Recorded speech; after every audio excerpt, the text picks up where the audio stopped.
Prime में आपका स्वागत है। मैं हूं शुभमिता और हाजिर हूं देश और दुनिया की ताजा तरीन खबरों के साथ। सबसे पहले नजर डालते हैं आज की प्रमुख खबरों पर। आजसू का दावा, सुदेश महतो की जान को खतरा। नीरज सिंह हत्याकांड के आरोपी संजीव सिंह को सुप्रीम कोर्ट से मिली जमानत। एटीएस का खुलासा, झारखंड की क्षमा का है पाकिस्तान आर्मी चीफ से कनेक्शन। झारखंड में भाषा शिक्षक नियुक्ति में 1/3 अभ्यर्थी फेल। शहीद निर्मल महतो को झारखंड ने किया याद, सीएम ने दी श्रद्धांजलि। गृह मंत्री अमित शाह ने रखी भव्य जानकी मंदिर की आधारशिला। ट्रंप ने भारत ट्रेड डील पर बातचीत से किया इनकार। एशिया कप 2025 से बाहर हो सकते हैं ऋषभ पंत, चोट के चलते चयन पर सस्पेंस।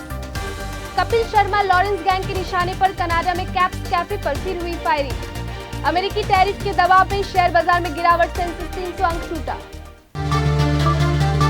अब खबरें विस्तार से। झारखंड के पूर्व उप मुख्यमंत्री और आजसू पार्टी के सुप्रीमो सुदेश महतो की सुरक्षा को लेकर गंभीर सवाल उठ रहे हैं। आजसू पार्टी का दावा है कि सुदेश महतो उग्रवादियों की हिट लिस्ट में है और उनकी हत्या की साजिश रची जा रही है। पार्टी नेताओं ने उच्च स्तरीय जांच और उनकी सुरक्षा की समीक्षा की मांग की है। केंद्रीय उपाध्यक्ष परवीन प्रभाकर और हसन अंसारी ने प्रेस कॉन्फ्रेंस में बताया कि मुठभेड़ में मारे गए उग्रवादी मार्टिन करकेट्टा ने महतो को निशाना बनाया था। इसके अलावा 2013 में एक राजनेता द्वारा 5 करोड़ रुपए की सुपारी देकर उनकी हत्या करवाने की बात भी सामने आई थी। आजसू नेताओं ने राज्य सरकार पर सुरक्षा में लापरवाही का आरोप लगाया है और जल्द ही मुख्य सचिव, गृह सचिव और डीजीपी से मुलाकात कर इस मामले को उठाने का निर्णय लिया है। इस मामले की जांच बेहद जरूरी है। झरिया के पूर्व विधायक संजीव सिंह को सुप्रीम कोर्ट से जमानत मिल गई है। बता दें कि वे नीरज सिंह हत्याकांड के मुख्य आरोपी थे और करीब 7 साल से जेल में बंद थे। 2017 में धनबाद के पूर्व डिप्टी मेयर नीरज सिंह की गोली मारकर हत्या कर दी गई थी, जिसमें संजीव सिंह का नाम सामने आया था। निचली अदालत और हाई कोर्ट ने उनकी जमानत याचिका खारिज कर दी थी, लेकिन सुप्रीम कोर्ट ने लंबी सुनवाई के बाद सशर्त जमानत दे दी। कोर्ट ने सुनवाई में कहा कि मामला लंबित है और संजीव सिंह लंबे समय से न्यायिक हिरासत में है। साथ ही उनकी खराब स्वास्थ्य स्थिति का भी हवाला दिया गया है, जो पिछले 2 साल से गंभीर बनी हुई है।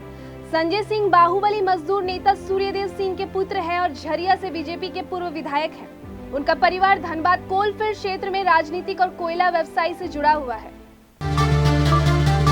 झारखंड एटीएस ने खुलासा किया है कि शमा परवीन का अलकायदा से जुड़ा और पाकिस्तान के आर्मी चीफ आसिफ मुनीर से कनेक्शन है।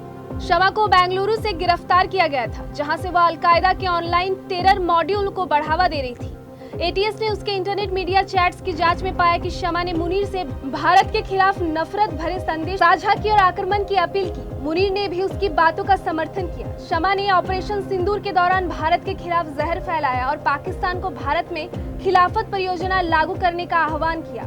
30 वर्षीय शमा वर्तमान में एटीएस हिरासत में है और उसके भाई के साथ बेंगलुरु के हेब्बल इलाके में रहती थी। जांच जारी है कि आसिफ मुनीर के साथ शमा की बातचीत में और क्या बातें हुई। ये मामला भारत की संघ प्रभुता के लिए गंभीर खतरा है।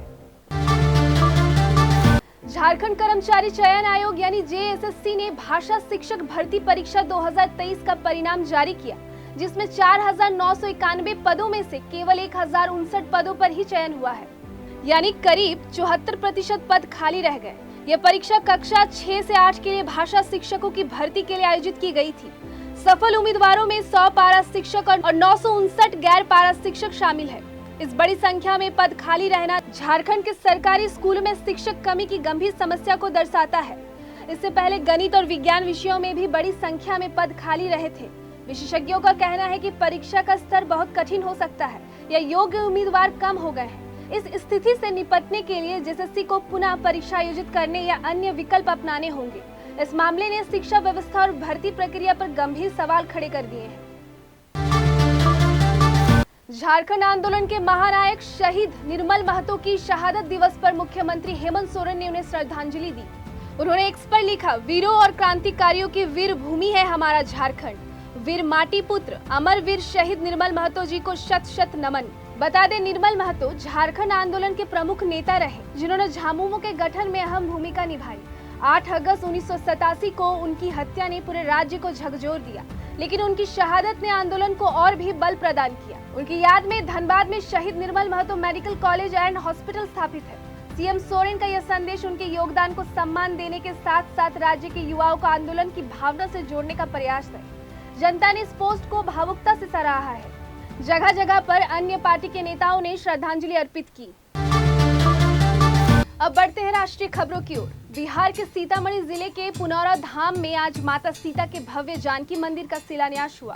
यह मंदिर अयोध्या के राम मंदिर से केवल 5 फीट छोटा है और इसका निर्माण राम मंदिर के वास्तुकार चंद्रकांत देखेंगे। जानकी मंदिर का निर्माण करीब 883 करोड़ रुपए की लागत से किया जाएगा और इसे अगस्त 2028 तक पूरा करने का लक्ष्य है। मंदिर के साथ तीर्थ यात्रियों के लिए धर्मशाला, आवास और पर्यटन सुविधाएं भी विकसित की जाएंगी।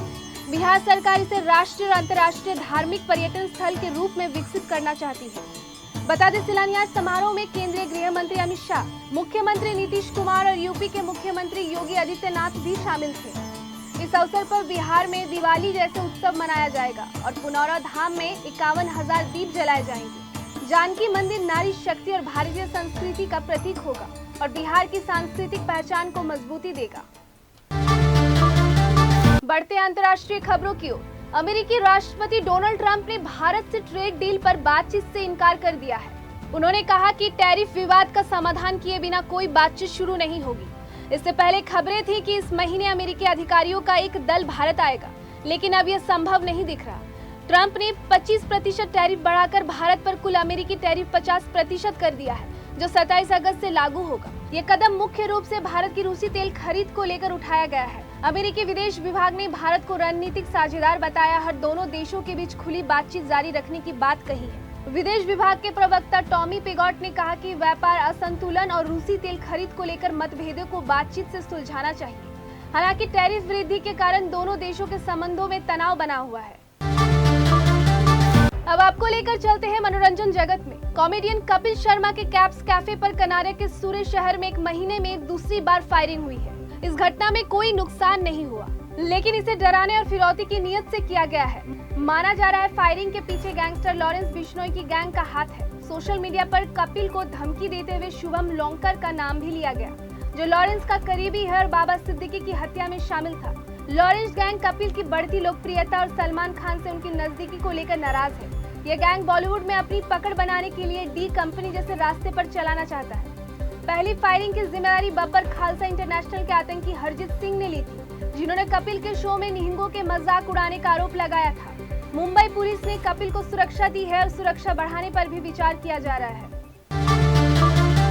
खेल जगत की बात करें तो ऋषभ पंत का एशिया कप 2025 में खेलना संकट में है, क्योंकि इंग्लैंड दौरे पर चोट लगने के कारण उनका चयन अनिश्चित है। पंत को चौथे टेस्ट में पैर में फ्रैक्चर हुआ था, जिसके चलते वो 5वें टेस्ट में नहीं खेल सके। T20 वर्ल्ड कप 2024 के बाद पंत ने कोई T20 अंतर्राष्ट्रीय मैच नहीं खेला है और उनका T20 औसत भी केवल 23.25 है।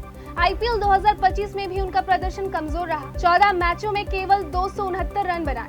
पंत की जगह संजू सैमसन को टीम में प्राथमिकता मिल सकती है, जिन्होंने 42 T20 मैचों में 861 रन बनाए हैं और विकेट कीपिंग भी मजबूत है। एशिया कप 2025 की शुरुआत 9 सितंबर से होगी, जिसमें भारत 10 सितंबर को UAE के खिलाफ पहला मैच खेलेगा। पंत की चोट और हालिया प्रदर्शन को देखते हुए उनकी टीम में वापसी पर सवाल उठ रहे हैं।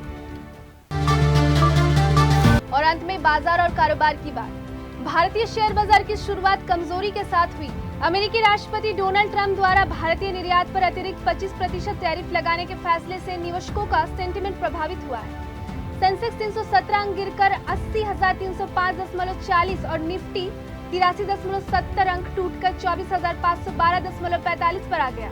IT और फाइनेंशियल सेक्टर में बिकवाली देखी गई, जिससे निफ्टी बैंक और मिड कैप से स्मॉल कैप इंडेक्स भी लाल निशान में रहे।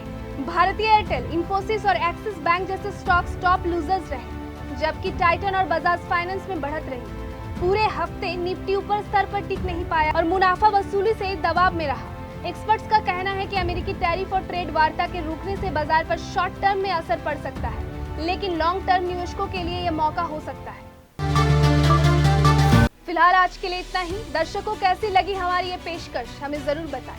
कल फिर मिलेंगे रात 8 बजे। बने रहिए हमारे साथ, देखते रहिए IDTV इंद्रधनुष।